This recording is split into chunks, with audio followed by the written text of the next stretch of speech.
श्री आनंद भदौरिया जी, नियम 39 में सूचना आपकी। धन्यवाद माननीय। मैं सदन के सामने एक गंभीर विषय को रखना चाहता हूं। माननीय, आपसे और आपका भी संरक्षण चाहता हूं। माननीय, कोरोना वायरस की महामारी से इस वक्त पूरा देश जूझ रहा है।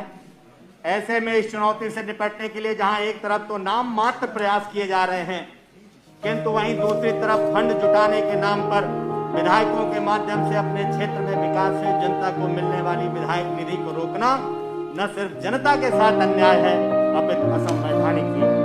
माननीय, जैसे ही केंद्र सरकार का 2 वर्ष का सांसदों का वेतन और सांसद निधि रोकने का प्रस्ताव आता है, वैसे ही उत्तर प्रदेश की सरकार बिना चर्चा किए चंद मिनट में माननीय कैबिनेट डिसाइड कर लेती है। अगर सारे दल के लोग थे, हम लोगों से भी राय ले लेते, सारे हमारे दलीय नेताओं से राय ले लेते, लेकिन तानाशाही सरकार ने सीधे सीधे एक आदेश जारी करके हम विधायकों की विधायक निधि रोक ली। मान्यवर, हम लोगों की जो वेतन मिलता है उसमें भी कटौती कर दी। मान्यवर, सबसे पहले समाजवादी पार्टी के राष्ट्रीय अध्यक्ष हमारे नेता ने निर्देश दिया हमारे विधायकों को, माननीय अखिलेश यादव जी ने और समाजवादी पार्टी के सभी विधायकों ने अपना 1 माह का वेतन कोविड-19 फंड में देने का काम किया। हम लोगों की निधि थी 25-25 लाख का प्रस्ताव, जो 19-20 की निधि थी, उसको भी हमने देने का, मान्यवर, हम लोगों ने उसको भी जिलाधिकारी को देने का काम किया। लेकिन मान्यवर, क्या हालत है, जो ये क्षेत्रीय विकास निधि हेतु होती है, इसको हम लोग विकास कार्यों पर खर्च करते हैं, किसी अन्य मद में खर्च नहीं की जा सकती। Centre for constitutional and social reform ने केंद्र व राज्य सरकार द्वारा कोरोना वायरस महामारी से निपटने के लिए विधायक निधि को सहायता कोष में दिए जाने के निर्णय को संविधान की भावना के विपरीत बताया। इस धन को राहत कोष में दान देने का कोई अधिकार नहीं।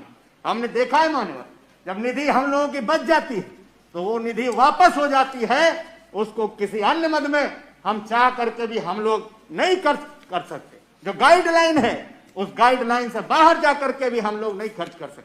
मान्यवर, आज क्या हालत है हम विधायकों की, विधायकों का दर्द अभी हमारी बहुजन समाज पार्टी के नेताओं ने बताया आपके सामने। कौन सुन रहा है हम लोगों की? अधिकारी फोन नहीं उठा रहे हैं मान्यवर, सत्ता पक्ष के लोगों से भी पूछिए, उनका भी फोन नहीं उठा रहे हैं। मान्यवर, जब विधायक थाने के अंदर एक दरोगा उसकी पिटाई करेगा, इससे शर्मनाक बात लोकतंत्र में आज तक कभी नहीं हुई है। मान्यवर, क्या हालत है? आईएएस अधिकारियों ने 11 लाख रुपए, मान्यवर 2 मिनट में समाप्त करेंगे आपका संरक्षण। नहीं, विषय पर ही रहिए प्रेम। मान्यवर, उत्तर प्रदेश के आईएएस अधिकारियों ने आईएएस एसोसिएशन की तरफ से मात्र 11 लाख रुपए कोविड-19 फंड में दिया गया, मात्र 11 लाख रुपए। लेकिन विधायकों का क्या किया गया मान्यवर? आज क्या हालत है मान्यवर? माननीय अखिलेश यादव जी ने जब वो मुख्यमंत्री थे 25 लाख रुपए निर्धारित किया था कि हम लोग अपनी निधि से इलाज के लिए दे सकते हैं। आज मान्यवर, निधि नहीं है हमारे पास। कोई गरीब आता है अपने इलाज के लिए आता है, दूसरी गंभीर बीमारियों के लिए आता है, हम लोग मान्यवर 1 पैसा नहीं दे सकते। ना हम लोग, पहले सरकार ने हम विधायकों से नल छीन लिए, आज 2 साल हो गए मान्यवर, नल नहीं मिला, ना हम नल दे सकते हैं। अरे भाई शांत रहिए, क्यों बीच में डिस्टर्ब करते हैं? ना हम नल दे सकते हैं, ना हम नाली दे सकते हैं, ना हम खड़ंजा दे सकते हैं। हम हैं क्या मान्यवर? अधिकारी फोन नहीं उठा रहे। आज विधायकों की इतनी शर्मनाक स्थिति आपने कर दी है उत्तर प्रदेश के अंदर कि हम लोगों को बताने में भी शर्म आती है कि हम विधायक क्या है मान्यवर। इसलिए हम आज आपसे कहना चाहते मान्यवर, ये हालत हो गई है आज। और जो ये मान्यवर, जो ये फंड इकट्ठा हुआ, वो फंड इकट्ठा होकर के कौन देख रहा है? डीएम और सीएमओ। मान्यवर, कोविड-19 फंड के नाम पर लूट की जा रही। आप जांच करा लें यहां से मान्यवर, क्या हम विधायकों से राय नहीं ली जानी चाहिए? पीपीई किट कितनी घटिया क्वालिटी के खरीदे गए हैं। हम लाना चाहते थे सदन में, लेकिन नहीं लाए। ये क्वालिटी है मान्यवर पीपीई किट के। हाइपोक्लोराइड के नाम पर लाखों लीटर पूरे उत्तर प्रदेश में खरीदा गया। पता नहीं वो हाइपोक्लोराइड था उसमें सैनिटाइजर था या पानी ही मिला हुआ था, जिसको कि मानवर खरीदा गया है करोड़ों रुपए का। इसलिए हम आपसे कहना चाहते हैं मानवर, जो विधायक निधि है, सरकार को तो चाहिए था कि विधायकों का बिल्कुल हाथ बांध दिया है।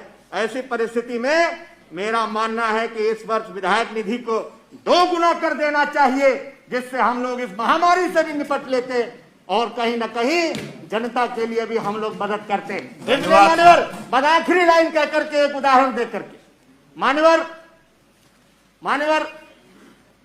हम एक उदाहरण आपको देंगे। एक कंपनी का ये बाम आता है, झंडू बाम। मानवर, ये झंडू बाम में ये दर्द निवारक है मानवर, और ये इसके अंदर जो बाम है, इसी से हम लोग जनता का दर्द निवारण करते थे मानवर। अब वो तो सरकार ने ले लिया, अब हम लोग केवल ये झंडू बचे हैं मानवर। बाम गया, दर्द निवारक गया, अब विधायकों को आपने झंडू बना दिया है। इसलिए मानवर हम आपसे कहना चाहते हैं, असंसदीय है तो झंडू बाम पे प्रतिबंध लगा दीजिए, उस गाने पर भी प्रतिबंध लगा दीजिए जो बड़े चाव से भारतीय जनता पार्टी के लोग सुनते थे। उस गाने पे भी प्रतिबंध लगवा दीजिए जिसको बीजेपी के लोग बड़े चाव से सुनते हैं। इसलिए मानवर, दर्द निवारक बाम तो ले लिया, अब केवल विधायकों को। आपका समय समाप्त हो गया भदौरिया जी। मानवर, आपसे संरक्षण चाहते हैं और इस पर व्यवस्था दीजिए मानवर, इस विधायक निधि को और हम लोगों की तनख्वाह को मानवर।